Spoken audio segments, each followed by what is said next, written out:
Bonjour à toutes et à tous, aujourd'hui je vais vous présenter comment réaliser un booster maison, un booster fruité, parce que voilà on est en été. Je vous présenterai peut-être plus tard comment faire des boosters épicés. On va commencer par un booster fruité, voilà. C'est un booster que j'utilise depuis à peu près 6-7 mois, et mes résultats parlent d'eux-mêmes, quoi, j'ai envie de vous dire. Bon, c'est un booster que j'utilise pas forcément pour... Enfin, principalement j'utilise le booster pour dipper tout ce qui est pellet, bouillette coupée, enfin voilà, l'amorçage, hein, de manière plus générale. Et de temps en temps sur mes èches, mais un petit peu moins, quoi. Donc voilà, quand vous voyez un petit peu tout ça, vous vous dites ouais, ça fait énormément de choses. Mais j'ai vu énormément de vidéos sur internet ou de forums, comment ils expliquent faire des boosters, et franchement, on voit du tout et du n'importe quoi, j'ai envie de vous dire. Ça part quand même sur quelque chose qui est très simple. Voilà, même si ça paraît qu'on voit un petit peu tout ce qu'il faut, des choses assez compliquées, mais c'est quelque chose de très simple, peu onéreux par rapport à ce qu'on peut voir, et qui n'est absolument pas dangereux pour le poisson. Voilà, ça c'est vraiment ce qui importe, c'est vraiment pas dangereux pour le poisson.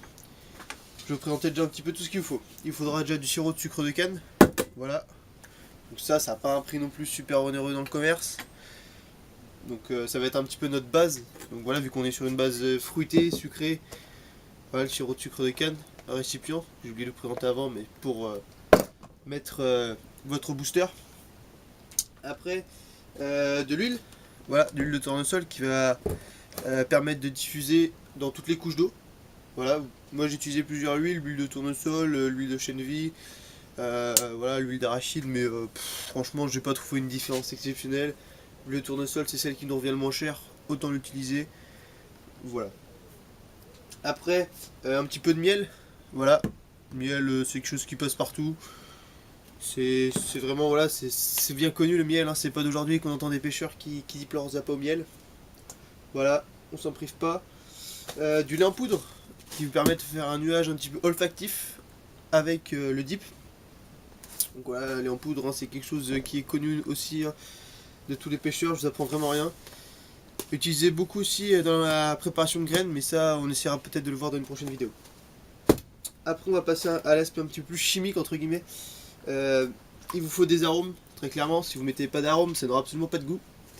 Moi j'utilise l'arôme Juicy Fruit de chez Mindline. Donc c'est un arôme qui sent vraiment très très fort. C'est un mélange de fruits, c'est un arôme très fruité, mais c'est pas un arôme bien défini, j'ai envie de vous dire. C'est pas un arôme comme un arôme banane, un arôme ananas. Enfin c'est un arôme voilà qui est un petit peu un mélange de fruits. C'est un arôme un petit peu entre guillemets passe-partout. Voilà. J'utilise aussi un petit peu d'arôme de chez Rouleté Bouillette cette fois-ci. Pineapple, arôme ananas du coup, parce que voilà, je trouve que les deux se marient assez bien avec le Juicy Fruit de chez Mainline, et voilà, bon j'en mets un petit peu moins que l'arôme de chez Mainline qui fera le gros du travail. Voilà. À ça je rajoute un petit peu de colorant. Ici c'est du colorant orange. Bon c'est voilà, c'est du colorant orange, rouge, un petit peu entre les deux j'ai envie de vous dire. Pourquoi utiliser du colorant? Tout simplement parce que lorsque vous allez dipper des pelets, un petit peu de pellet, un petit peu de bouillette, ça va prendre, le colorant va s'imbiber un peu dans ces pelets, et quand ça va descendre dans l'eau, on aura je sais pas comment dire, un petit nuage du colorant. Après vous n'êtes pas obligé d'utiliser du colorant orange, rouge, vous pouvez utiliser, voilà, si vous avez utilisé du colorant vert, c'est vraiment personnalisable, vert, rouge, bleu, et je ne sais quelle couleur. Si vous voulez que votre booster soit un petit peu plus conservateur, voilà, je sais que ça fait polémique, mais voilà, moi j'en mets pas du tout, ou très très peu, mais c'est vraiment, ça donne vraiment, voilà, comme avec du miel qu'on met dedans, un petit peu de lait en poudre. Moi je vous conseille d'utiliser un poil de conservateur, hein, pas beaucoup, mais un petit poil, ça fait jamais de mal. Voilà, on entend beaucoup de choses, mais il n'y a que ça de vrai, j'ai envie de vous dire, si vous voulez vraiment conserver des bouillettes, conservateur. Voilà, des bouillettes, du dip, conservateur, il n'y a rien de mieux. De chaud roule tes bouillettes. Après, j'utilise voilà, de l'eau. Rien de sorcier, j'ai envie de vous dire. Allez, maintenant on va passer à la réalisation. Alors, pour réaliser le booster, j'utilise du coup un récipient. Ici, on a un récipient d'un litre. Moi, je vais partir sur une base Donc ce qui fait ma base en fait, c'est le sirop de sucre de canne. Ici j'ai 20 centilitres de sirop de sucre de canne. Voilà, ça va faire à peu près 250, ça va faire ouais voilà 250 millilitres. Donc c'est des boosters classiques hein, qu'on trouve dans le commerce, des boosters de 250 millilitres. Donc de dip quoi. Donc qu'est-ce que je fais? Sirop de sucre de canne, voilà. Je le verse directement dans mon récipient. Tac, et voilà. Alors le sirop de sucre de canne, il est surtout utilisé en fait pour son aspect sucrant et conservateur. Voilà, le sucrant c'est quand même quelque chose qui se conserve assez bien. Et pour moi c'est le mieux.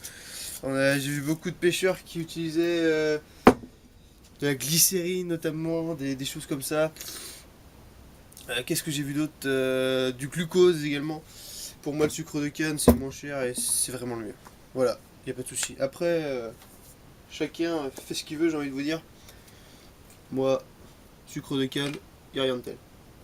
Voilà. Ensuite, je vais rajouter un peu d'huile, l'huile de tournesol. Alors, l'huile de tournesol, voilà, ça diffuse dans toutes les couches d'eau. Pour moi, même si vous mettez pas de l'huile de tournesol, il est important de mettre de l'huile. Voilà. C'est vraiment pour moi primordial. Voilà, l'huile de tournesol, j'en ajoute 30 millilitres. Et donc, qui dit mettre de l'huile, dit bien évidemment mélanger avant d'utiliser votre booster. Ça c'est pareil, c'est quelque chose de primordial. Hop, voilà. Parce que l'huile, bien évidemment, remonte en surface. Et donc si vous ne mélangez pas votre booster, voilà, vous allez avoir quasiment que de l'huile de partie quoi. Donc c'est pas du tout l'effet souhaité. Hop. Voilà. Donc on a mis l'huile dans notre récipient. Tac. Je vais prendre un petit chiffon pour essuyer la seringue. Parce qu'avec de l'huile, c'est pas le mieux qu'on puisse trouver. Hop là. Après, voilà, sur les dosages, vous n'êtes pas obligé de les respecter. Si vous voulez quelque chose qui soit un petit peu plus huileux, voilà, chacun, moi, c'est une recette que j'ai trouvée, donc que j'ai réalisée un peu par moi-même, pendant quelques tests. Et c'est ce que j'ai trouvé de mieux. Huile, sirop de sucre de canne pour l'instant. Maintenant, on va rajouter du miel. Le miel, j'y vais un peu à l'œil, j'ai envie de vous dire. Vous en mettez un peu à dose que vous voulez, ça fait pas de mal, voilà. Moi, j'en mets l'équivalent. Alors, excusez-moi, il n'y avait plus de batterie dans la caméra, j'ai dû changer la batterie de la caméra. Donc, je disais qu'on mettait du miel. Du coup, j'en mettais l'équivalent, voilà, hein, d'une cuillère à soupe de miel. C'est pas d'aujourd'hui, c'est bien connu, voilà, un miel très collant. Hein. Voilà, cuillère à soupe, ça fait pas de mal.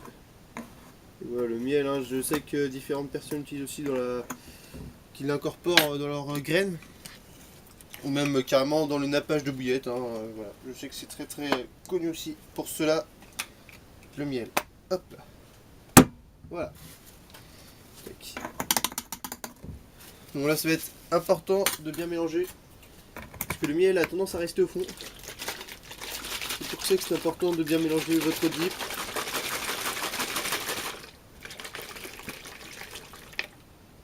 Voilà. S'il est bien mélangé. Donc là, vous pouvez commencer à sentir. Voilà, on a vraiment le miel déjà qui ressort. C'est vraiment incontestable. Ensuite, on va passer au lait en poudre. Le lait en poudre, j'utilise environ pareil, une cuillère à soupe. Après, le lait en poudre, c'est assez important de le doser, j'ai envie de vous dire, plus que le miel ou autre chose. Parce que bon, le miel, voilà, ça, même si vous en mettez 2 cuillerées, voilà, ou une demi-cuillerée, ça va rien, enfin, ça va changer, ça va pas changer grand chose. Mais le lait en poudre, c'est plus important de le doser. Voilà, donc le lait en poudre, j'ai mis une cuillerée, une cuillère à soupe. Voilà, donc celui-ci a un petit peu de mal à se dissoudre. Et c'est totalement normal, parce qu'on n'a pas des substances. Parce que le lait, normalement en poudre, se dissout dans l'eau. Donc c'est pour ça, et c'est ici que l'eau va intervenir. Voilà. L'eau, j'en mets environ, bon, ça a vu de nez, voilà, 50 à entre 50 et 70 minutes quoi. Voilà. Après vous remettez bien le tout. Voilà, et si vous voyez que vous n'avez pas mis assez d'eau, vous remuez jusqu'à temps que les petites particules de lait qu'on voit là se dissouent. Mais voilà, même si vous reste voilà, quelques petites particules de lait, au fil du temps ils vont se dissoudre. Voilà, moi je rajoute encore un peu et je vais bien mélanger le tout.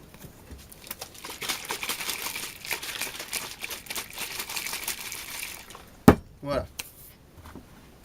Là c'est nickel. Hop là. Là on a un super bon mélange, ça sent vraiment très très bon. Déjà avec le miel c'est déjà pas mal. Ensuite on va rajouter les arômes. Arôme pineapple, on part sur une base de 250 ml de dip. Arôme pineapple qui n'est pas l'arôme principal, je le répète, hein, c'est l'arôme Juicy Fruit de chez Mainline. Donc arôme pineapple, moi j'en ajoute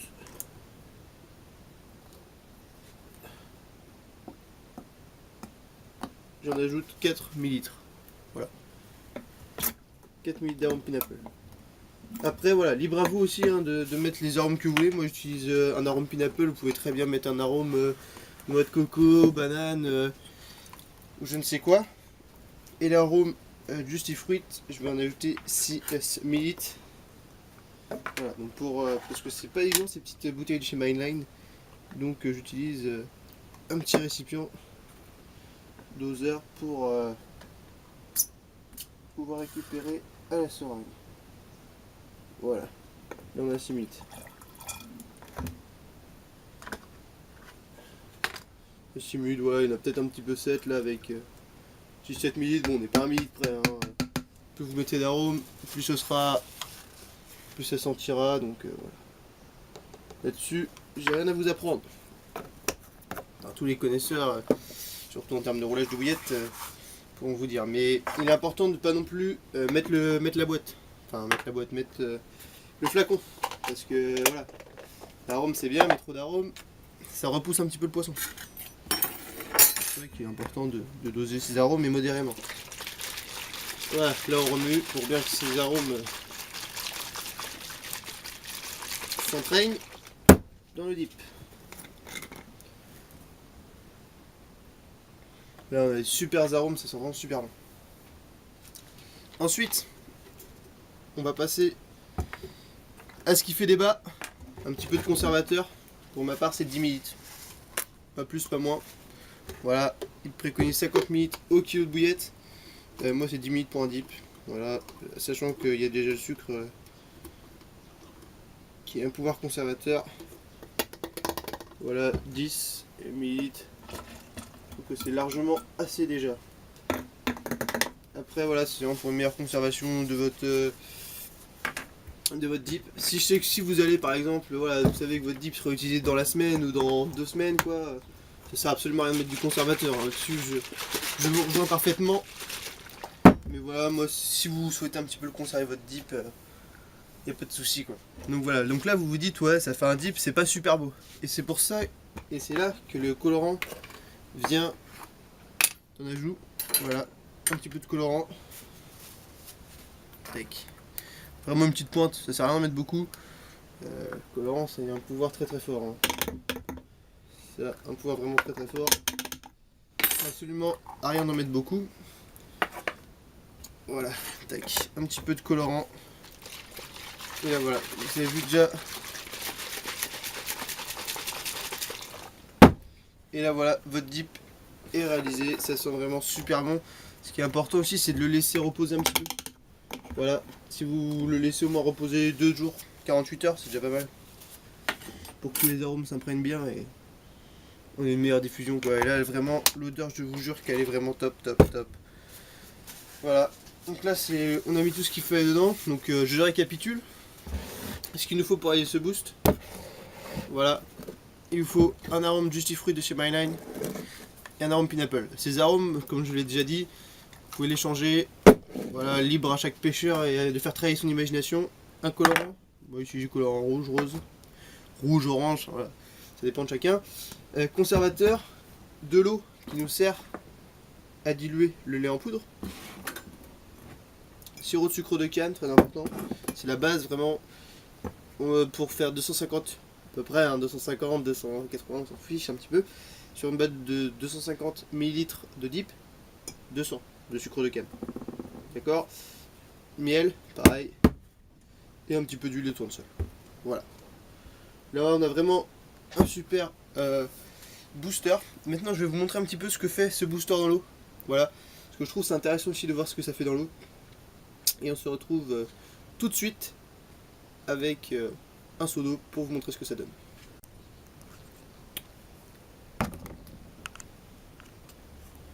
Voilà, donc je m'excuse déjà de la stabilité de cette petite scène, entre guillemets, parce que c'est pas évident, j'ai que 2 mains. Voilà, donc qu'est-ce que je fais? Mon booster qui est ici, je le secoue. Voilà. Je secoue mon booster. Ici j'ai mis une petite caméra dans l'eau pour essayer de vous montrer ce que cela fait au fond de l'eau. Voilà, je secoue mon booster et je vais en mettre un petit peu dans l'eau pour vous montrer l'effet. Vous voyez un effet un petit peu nuageux, voilà, qu'on voit, qui marque un peu la surface de l'eau. Donc c'est cette couleur rouge, donc le colorant que vous imprégnez dedans, qui tache la couleur de l'eau. Voilà. Sur ce, je vous souhaite une bonne fin de journée, voilà. Je vous remercie d'avoir regardé cette vidéo et je vous encourage qu'à liker, à commenter. Et on se retrouve très rapidement pour d'autres vidéos et d'autres présentations de recettes ou de boosters. Allez, à la prochaine. Ciao.